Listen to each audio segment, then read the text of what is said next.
Bonjour à tous, bien-aimés, j'espère que vous allez bien aujourd'hui.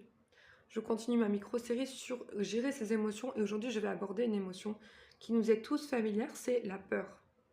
La peur est une émotion que tout le monde a déjà expérimentée, mais qui est terriblement dangereuse pour le chrétien. Pourquoi? Parce qu'en fait la peur vient directement à l'opposé de la foi.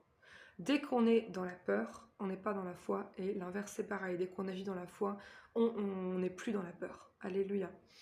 Dans Ésaïe chapitre 7, la Bible dit à propos d'un roi impie qui s'appelait Akaz, qu'en fait il avait entendu la nouvelle que deux rois étaient contre lui. Je paraphrase évidemment pour le temps.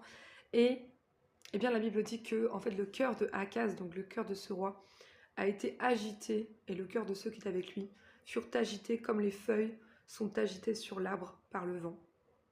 Amen. Donc ils étaient peureux en fait.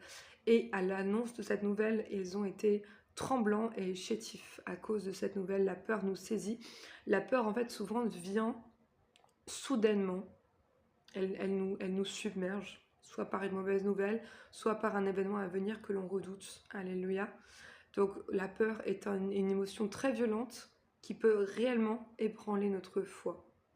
Il y a tellement d'exemples dans la parole de Dieu, mais je vais juste résumer aujourd'hui, parce que là on est dans le diagnostic, hein.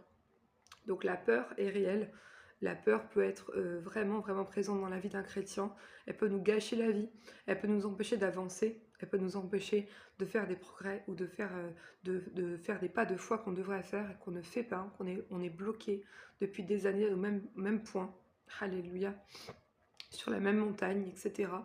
Gloire à Dieu, mais il y a un verset que je veux que vous reteniez aujourd'hui, et je parle aussi pour moi-même évidemment.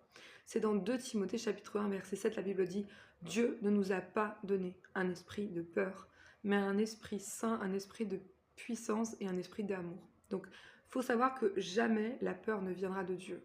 Dieu ne nous a pas donné un esprit de peur. Et vraiment, donc on doit cultiver ces vertus qui sont en fait 3 puissances. Vous voyez, il faut quand même 3 puissances hein, pour lutter contre la peur. C'est pas rien du tout.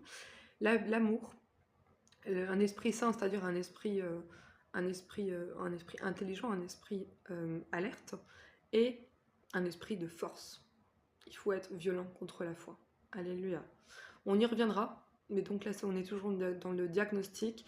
Et donc là, effectivement, la peur est une émotion qu'on a tous déjà ressentie. Et certains d'entre nous, on est même paralysés, encore maintenant, au moment où je parle par la peur. Donc voilà une des émotions négatives contre lesquelles on va lutter.